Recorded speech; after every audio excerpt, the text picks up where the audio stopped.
que por favor mantengan sus Biblias en este pasaje, Salmo 73.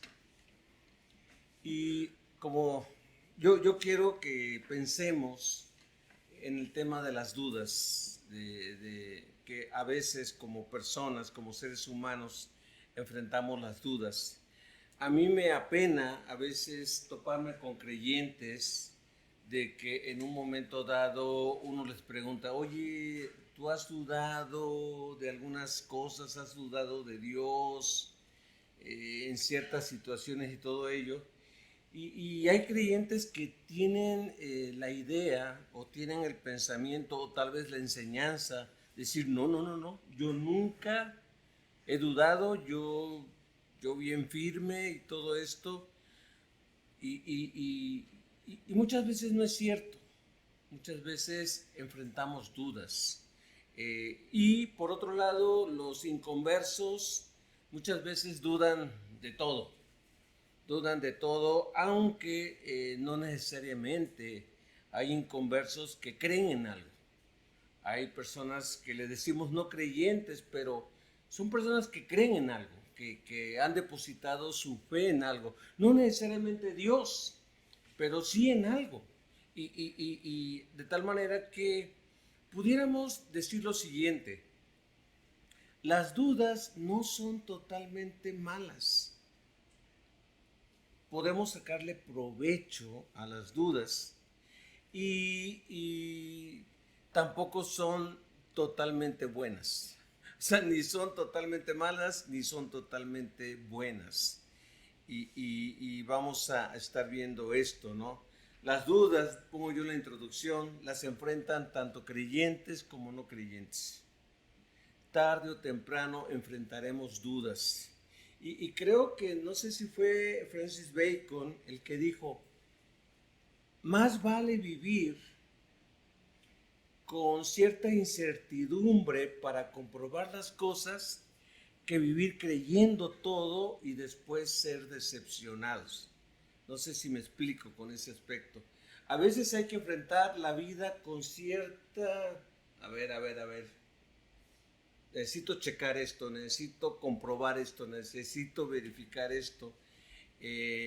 Más que en un momento dado tragarnos todo. O sea, todo lo que me cuenten en la escuela, todo lo que me cuenten los amigos, todo lo que me cuenten los familiares, tragarlo, yo creerlo. No es bueno. Tenemos que muchas veces partir del principio de lo voy a comprobar, lo voy a verificar, lo voy a checar antes en un momento dado de dar mi propia opinión de algo, ¿no? Entonces, vamos a enfrentar dudas tarde o temprano y muchas veces por donde estamos parados o sobre lo que estamos parados se va a tambalear como el escritor de este salmo. Lo importante es ir descubriendo esas dudas, detectarlas y por qué no, como este hombre, mencionarlas, verbalizarlas, descubrirlas y por supuesto transformarlas en puntos de crecimiento. Vamos a encontrar, para variar, tres principios que nos enseña este salmo, el Salmo 73. Yo a este tema le titulé Cuando enfrentamos la duda. Cuando enfrentamos la duda. Estoy dando por sentado que tú y yo como cristianos vamos a enfrentar dudas, vamos a enfrentar cuestionamientos que tenemos que buscar una respuesta o tenemos que tener una respuesta para salir adelante. Y repito, no toda duda es mala y tampoco dudar de ciertas cosas, inclusive de Dios o de su bondad, no es malo siempre y cuando crezcamos a través de eso. Trabajemos en esas dudas y crezcamos para nuestro crecimiento. Al primer pensamiento de este salmo, yo le titulé o le puse ¿cómo darnos cuenta de ello?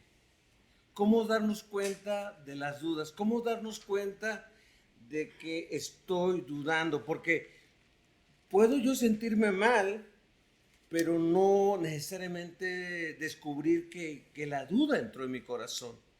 ¿Cómo darme cuenta? Dice los versículos del 1 al 3. En verdad Dios es bueno con Israel. Él empieza con una aseveración, con una afirmación, con los de puro corazón. Dice, pero en cuanto a mí, casi perdí el equilibrio. Mis pies resbalaron y estuve a punto de caer, porque envidiaba a los orgullosos cuando los veía prosperar a pesar de su maldad. Si ustedes se fijan, el escritor de este salmo y de varios salmos, no es el único salmo que él escribe, pero el escritor de este salmo se llama Asaf. Es un creyente en Dios, es un hombre que conoce a Dios, que tiene una relación con Dios, que escribió en la Biblia, que Dios consideró usarlo para dejar su palabra allí y todo esto. Entonces, una primera cosa que yo aprendo de esto es que nadie está exento de dudas. Si Asaf, este hombre de Dios, este hombre que Dios usó para regalarnos salmos preciosos, dudó y dice que se tambaleó. ¿Cómo nos damos cuenta de lo que es duda o de que estamos dudando?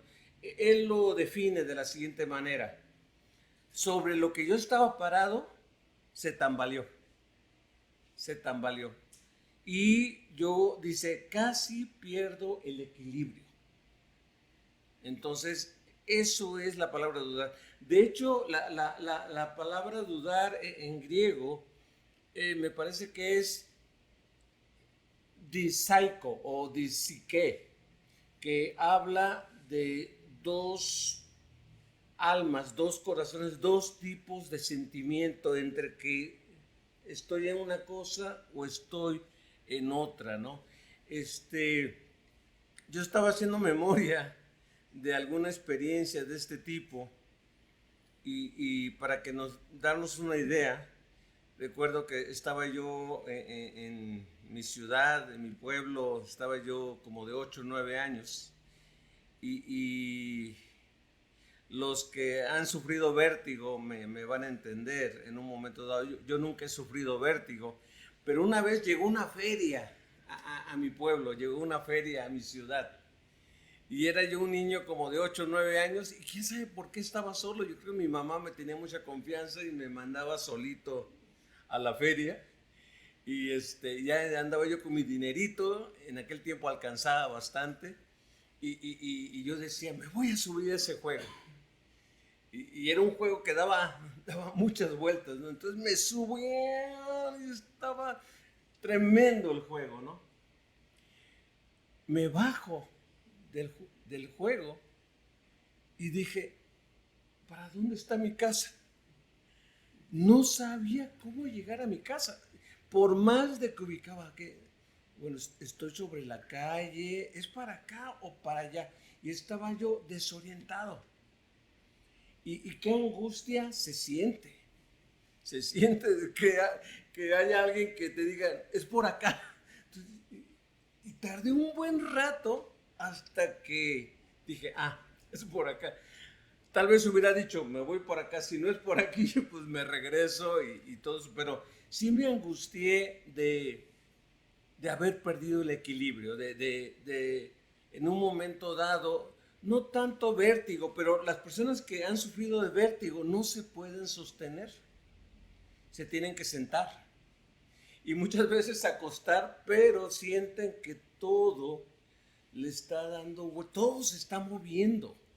Y este hombre está diciendo, pasé por esto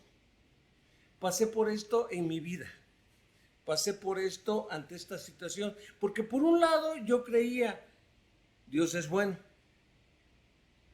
con los de corazón puro, pero por otro lado yo decía, ¿por qué esta gente perversa, incrédula, le va requete bien? Y es importante que este hombre fue honesto y dijo, sentí envidia. un creyente, un escritor de la Biblia, un hombre de Dios, abriendo su corazón y diciendo, sentí envidia. ¿Cómo a él le va mejor? ¿Cómo él prospera? ¿Cómo él todo lo que se propone lo logra? Y yo no. Entonces, ese pensamiento, ese descubrimiento de que el piso se le empezó a mover, él detectó, estoy dejando entrar la duda.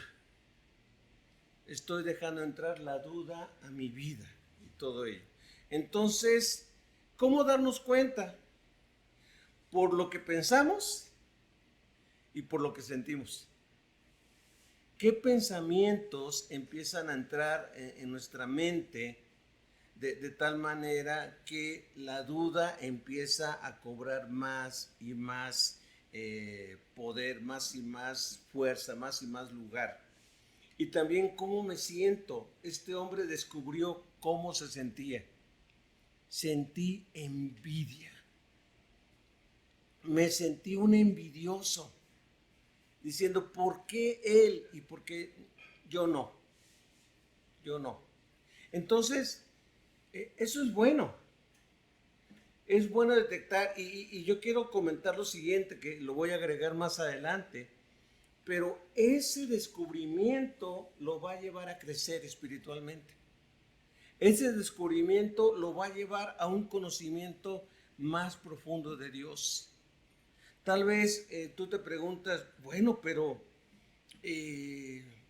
como creyentes no debemos de dudar.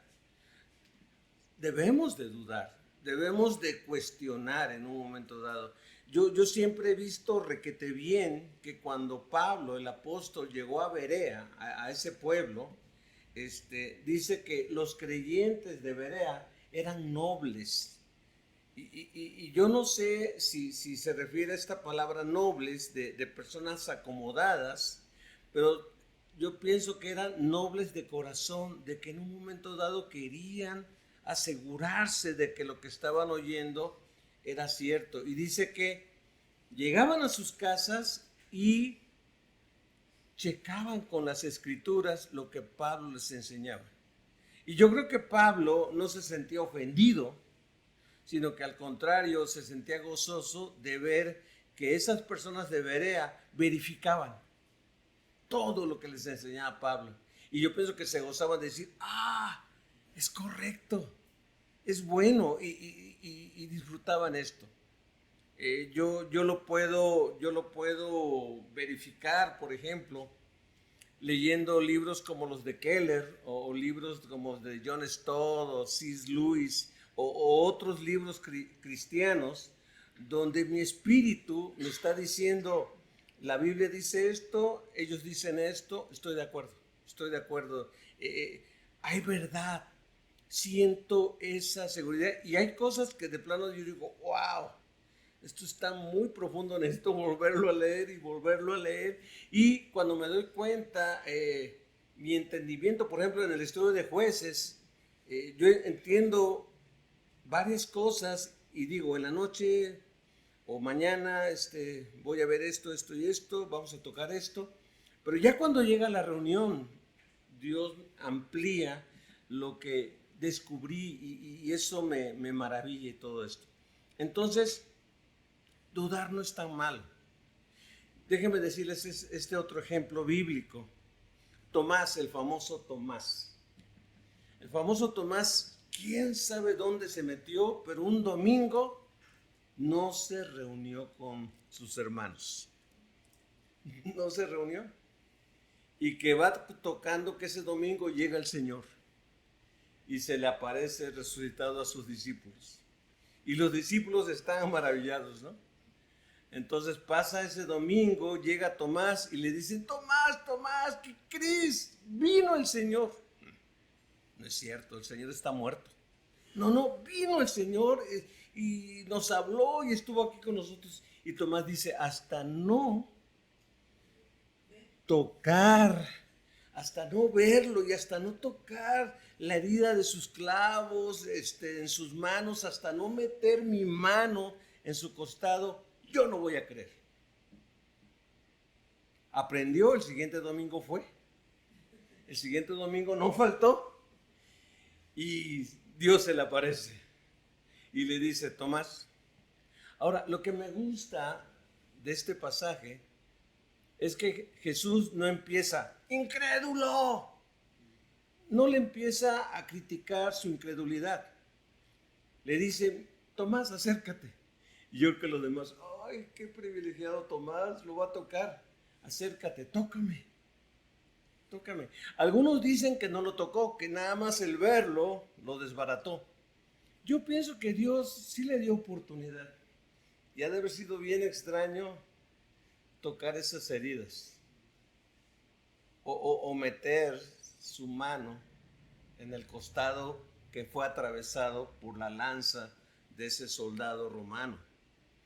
Pero algo que me impacta de la Biblia es que en Lucas dice que todos los demás también lo tocaron. O sea, no nada más fue Tomás el que lo tocó, sino todos lo tocaron, o al menos los que se animaron. El Señor estuvo abierto. Y ya después de que Tomás se cercioró y dijo: Señor mío y Dios mío, el Señor le dijo: Tomás, ¿creíste porque viste? Bienaventurado aquellos que sin ver creyeron. Entonces, pero primero lo complace, primero lo dice. ¿Y qué produjo eso? Muchos dicen que la declaración más grande, más impactante del Evangelio de Juan.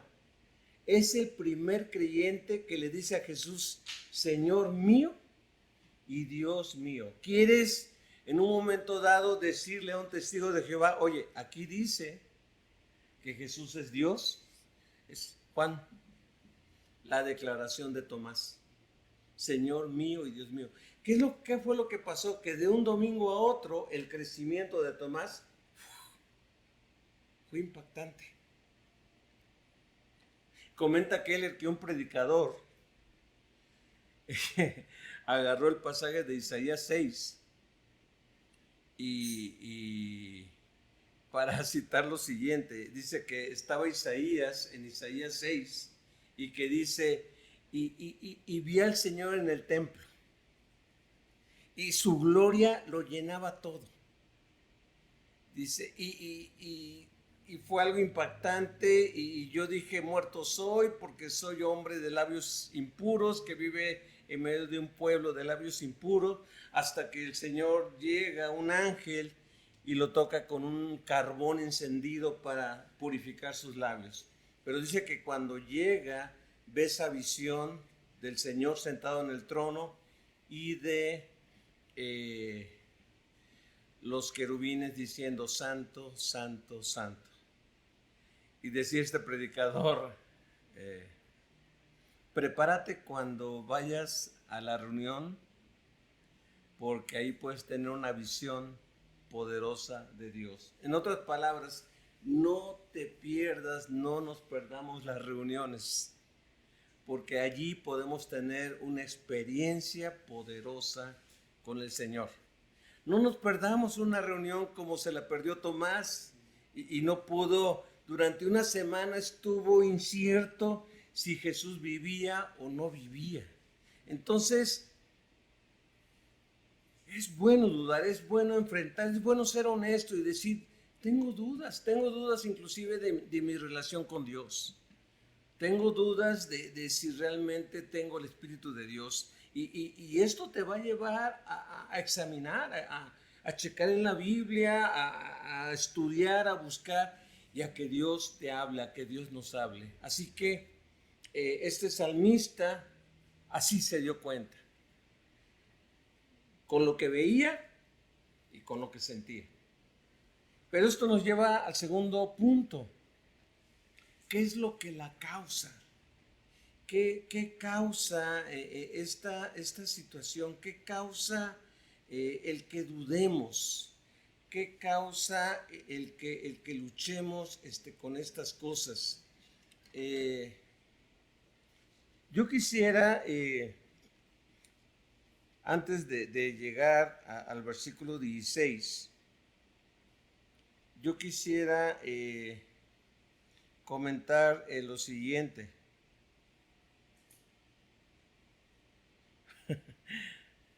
En la Nueva Traducción Viviente es bien fuerte, ¿no? Pero en el versículo 7, bueno, desde el 5, dice, estos impíos, dice, no tienen dificultades como otras personas, no están llenos de problemas como los demás. Es lo que él está viendo, es lo que él está percibiendo. Y luego dice, lucen su orgullo como un collar de piedras preciosas y se visten de crueldad. Estos gordos ricachones tienen todo lo que su corazón desea. Se burlan y hablan solo maldades. En su orgullo procuran aplastar a otros. Se jactan contra los cielos mismos. Y sus palabras se pasean presuntuosas por toda la tierra. Entonces la gente se desanima y se confunde. O sea, está hablando de personas como él al tragarse todas estas palabras. Ahora, estas palabras que siguen son las palabras de los impíos o son los comentarios de los impíos. ¿Y qué sabe Dios? Preguntan. ¿Acaso el Altísimo sabe lo que está pasando? O sea, mi comportamiento, mi conducta, la opresión que hago, la violencia que llevo, la maldad que practico. ¿Sabe Dios lo que hago? Porque como vivo parece que no sabe. Entonces empieza ellos a cuestionar y uno que es creyente dice, pues a lo mejor sí, tienen razón, no hay un Dios que sepa, no hay un Dios que esté al pendiente de esto. Dice, en vano, conservé puro mi corazón en vano, me mantuve en inocencia sin ninguna razón. En todo el día no consigo más que problemas, cada mañana me trae dolor. Esta situación de duda no fue de un día, fue un periodo de tiempo largo donde él llegó, dice que inclusive casi cae, perdió el equilibrio, se tambaleó y casi cae si no es que reacciona en un momento dado. Y luego él agrega, versículo 16, que es el pasaje que estamos aquí. Dice, traté de entender por qué los malvados prosperan, pero qué tarea tan difícil. O sea, no tengo yo una respuesta en un momento dado. Y yo quisiera comentar lo siguiente.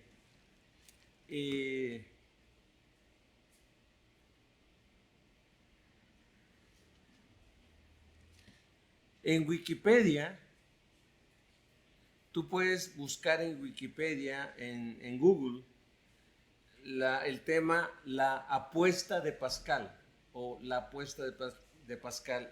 Yo en otro momento comenté la gran relación que tenía con Dios este científico francés. Él creía en Dios, aunque él era científico, él creía en Dios y él hace un experimento matemático. Él desarrolla las matemáticas, pero en cuanto a la existencia de Dios, y tal vez tú digas, ¿dónde están las matemáticas? No, pues él diseñó un cuadro hablando de la existencia de Dios. Y nada más quiero comentar lo que dice Wikipedia. En sí, el argumento plantea 4 escenarios de la apuesta de Pascal. El primer escenario: puedes creer en Dios. Si existe, entonces irás al cielo. Dense cuenta que en ningún momento Pascal habla del infierno, nada más habla de la gloria. Puedes creer en Dios, si existe, entonces irás al cielo. Pero aquí viene el segundo argumento. Puedes creer en Dios Si no existe, entonces no pasa nada, no ganarás nada. O sea, ese famoso cielo que se menciona en la palabra, si Dios no existe, pues no pasa nada, ¿no? Pero viene el tercer escenario. Puedes no creer en Dios. Si no existe, entonces no pasa nada. Como dicen estos hombres, ¿acaso sabe Dios? ¿Sabrá el Altísimo? ¿Conocerá todo esto? Pero ven el cuarto escenario. Puedes no creer en Dios. Si existe, entonces no irás al cielo. Entonces está lo tremendo, porque Pascal lo que dice es lo siguiente: tú no puedes comprobar científicamente la existencia de Dios. No lo puedes comprobar, científicamente hablando. Pero tampoco no puedes comprobar que no existe. ¿Sí me explico? O sea, los cristianos podemos decir, sí existe. ¿Y cómo sabes? Entonces nosotros sacamos nuestros argumentos. Pero el que no cree, dice, no, Dios no existe. Compruébamelo. Compruébamelo. La cosa es de que nosotros como creyentes vivimos como Dios nos pide que vivamos. Si existe, vamos con Él. Si no existe, no pasa nada. Los incrédulos, si Dios no existe, no pasa nada. Siguen viviendo como ellos quieren. Pero si existe, habrán perdido todo. Entonces, ahorita se pueden estar burlando y diciendo, ¿qué sabe Dios? ¿Qué acaso? ¿Qué va a ser Dios? Y digo, en Wikipedia tú vas a encontrar una hojota largota de inclusive argumentos en contra de lo que plantea Pascal. Pero Pascal simplemente está diciendo esto: nada más hay 4 opciones. Hay 4 opciones. Y si tú crees en Dios y es real, vas a ganar lo que Dios promete. Y lo más terrible, si tú no crees en Dios y Dios es real, vas a perder lo que Él promete. Entonces, se le llama la apuesta de Pascal en un momento dado. Obviamente nosotros como creyentes depositamos nuestra fe en el Señor y confiamos en su bondad y dependemos de Él. Entonces, ¿qué es lo que la causa? Vemos en un momento dado es esta incertidumbre y esta lucha de ver cómo prosperan las personas incrédulas y muchas veces ver cómo sufre la gente justa o la gente buena. No necesariamente pasa así. Hay gente perversa que prospera y gente perversa que no prospera.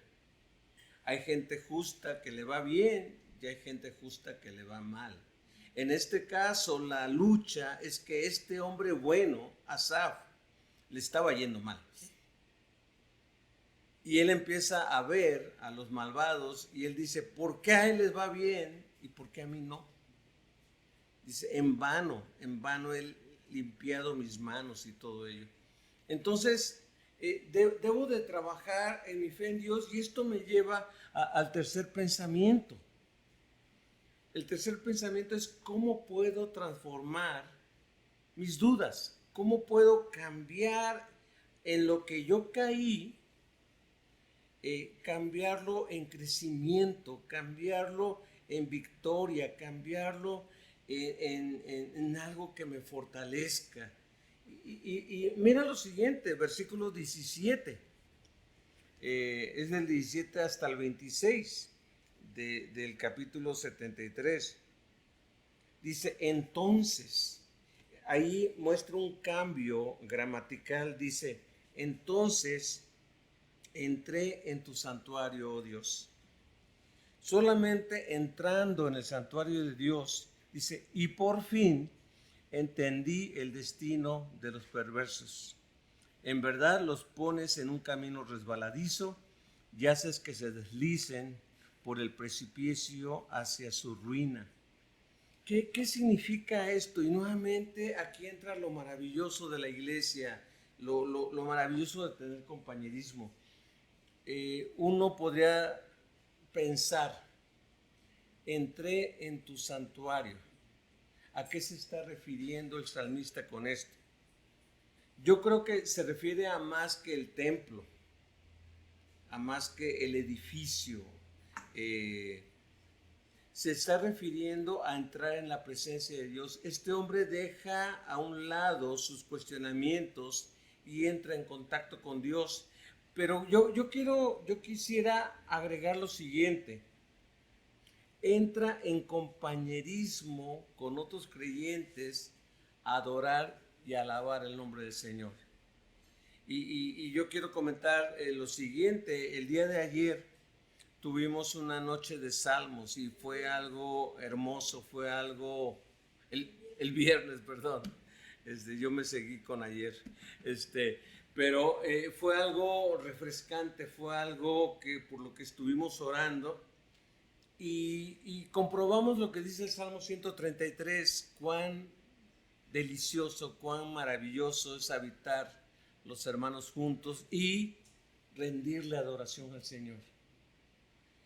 Porque yo platicaba con Irene que orábamos salir de esa reunión no como entramos.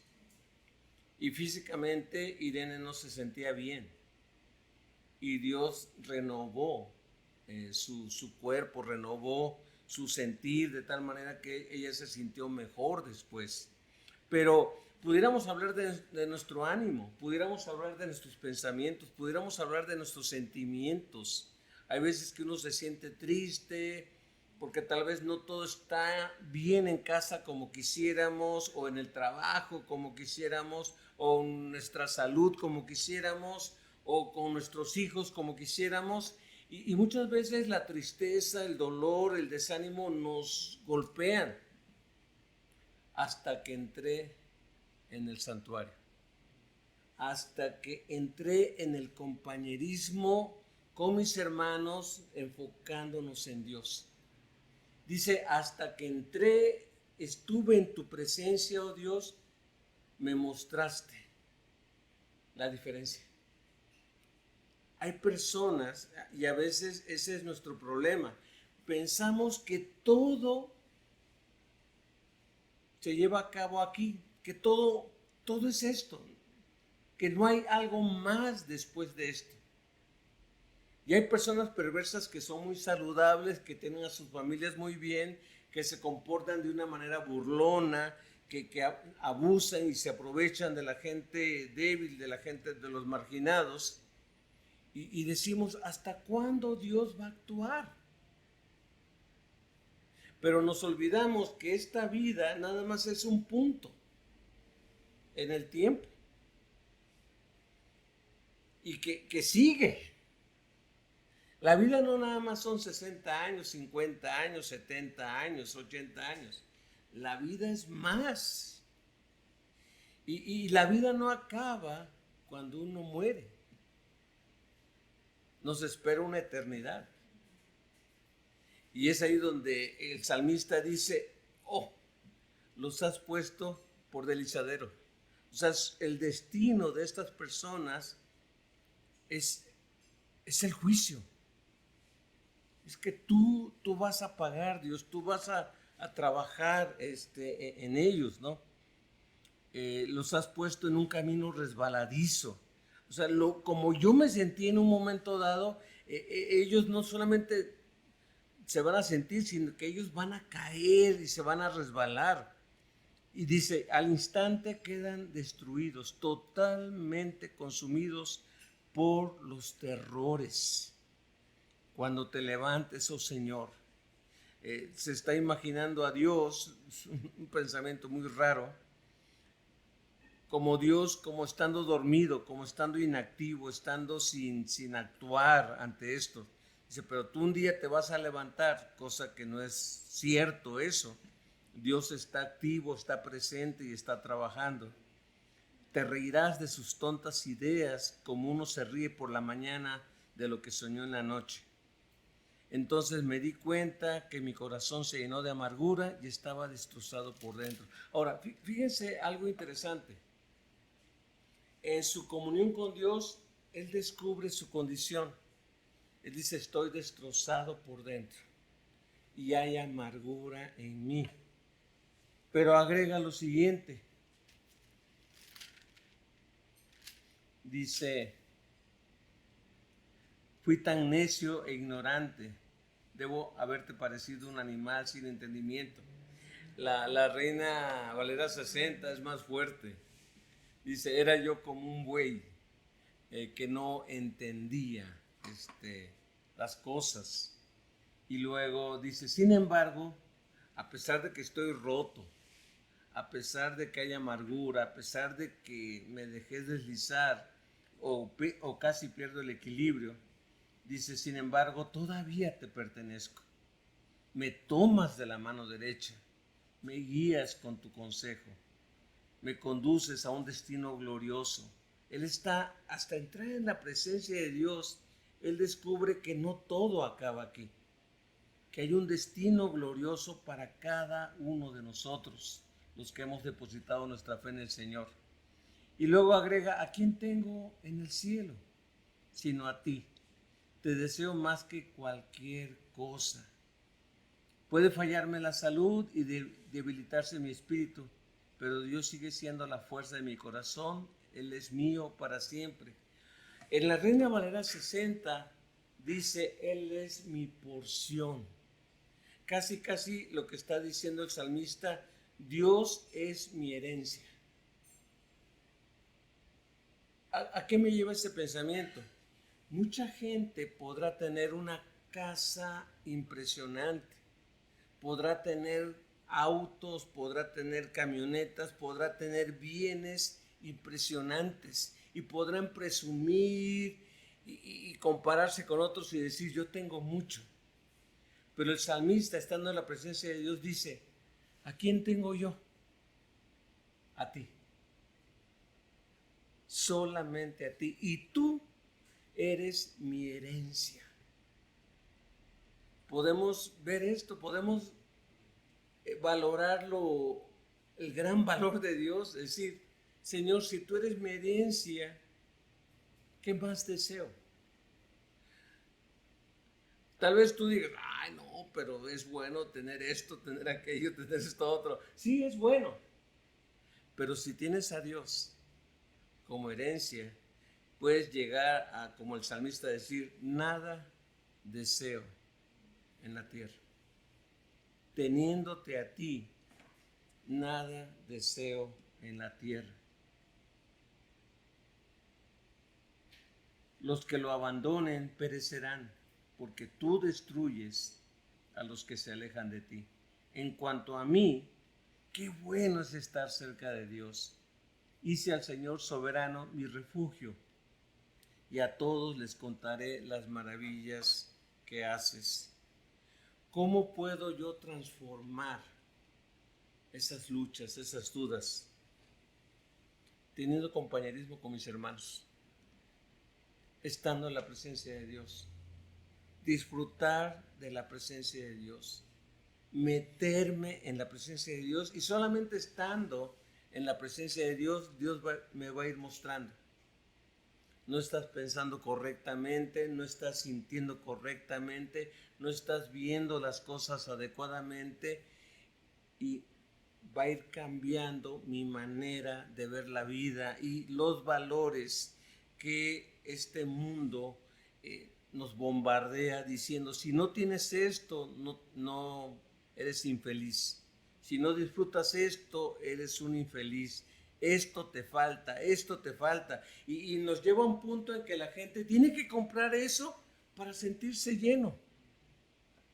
Pero solamente estando en la presencia de Dios, uno puede en un momento dado decir, Señor, si lo tengo, qué bueno. Si no lo tengo, no importa. Te tengo a ti. Te tengo a ti. Así que, para terminar, yo quiero comentarte lo siguiente. Si tienes dudas, no te alarmes, trabaja esas dudas, trabajemos esas dudas. Vayamos con Dios y trabajemos y digámosle al Señor, Señor, no entiendo esto, no entiendo por qué permites esto, no entiendo por qué me está pasando esto. Y empezar a trabajar y decir, Señor, yo creo en ti. Yo creo en ti, y si creo en ti y tú eres real, entonces lo que tú prometes va a pasar. Lo que tú prometes va a pasar. Pero tengo que estar en la presencia de Dios. Yo no puedo arreglar mis dudas alejado de Dios. Yo no puedo arreglar mis dudas yéndome a otra parte o perdiéndome o alejándome y todo ello. Si hiciera esto, como dijera el salmista, yo resbalaría y sería terrible esto. Pero las dudas son para enfrentarlas y para crecer y que nuestra fe salga más preciosa que el oro. Así que no tengamos temor de expresarle al Señor nuestras dudas. Ni aunque tengamos dudas, si alguien nos pregunta, nosotros responder, no, yo estoy bien. Y es triste porque a veces uno pregunta, oye, ¿cómo estás? Estoy bien, pero por dentro me estoy consumiendo. ¿Por qué decir estoy bien cuando estoy lleno de dudas? O tengo muchas preguntas que hacer, o no entiendo muchas cosas. Sí, tengo dudas y estoy luchando y no entiendo esto y no entiendo aquello, pero estoy con Dios y Dios me va a mostrar su propósito. Conclusión: el secreto de la victoria y del crecimiento espiritual en nuestras vidas es ser honestos, ser transparentes con Dios, reconocer que muchas veces la envidia, el compararnos con otros, los celos y la soberbia nos pueden atrapar. Entonces tenemos que entrar en la presencia de Dios y compartir con su pueblo y quedó. Y compartir con su pueblo, punto. Si quieres agregarle algo más, agrégale más y todo ello. Pero compartir con su pueblo, estar en la presencia de Dios y compartir con su pueblo. Y pudiéramos agregar, y Dios te fortalecerá, y Dios nos bendecirá. Vamos a orar. Bendito Señor y Padre nuestro, gracias porque si Asaf, si Tomás, si muchos otros lucharon con sus dudas, con sus cuestionamientos, pues nosotros también, nosotros nos preguntamos y reclamamos muchas cosas. Pero Señor, qué bendición es que tú nos das la oportunidad de hacerlo en tu presencia. No de quejarnos con el que no cree. El que no cree nos va a decir tontería y media. Pero Señor, en tu presencia tú nos darás crecimiento y tú nos recordarás que eres todo lo que necesitamos. Y tú nos vas a sacar adelante, Dios. Gracias por la vida de Asaf, gracias por este salmo. Y Señor, nos encomendamos en tus manos, sabiendo que tú sacarás nuestra fe más preciosa que el oro en alabanza para tu gloria, Señor. Gracias, sigue con nosotros, síguete manifestando en nuestras vidas y dependemos de ti en todo, Señor. Porque en el nombre de Jesucristo te agradecemos por todo esto, Señor. Amén, Padre Santo.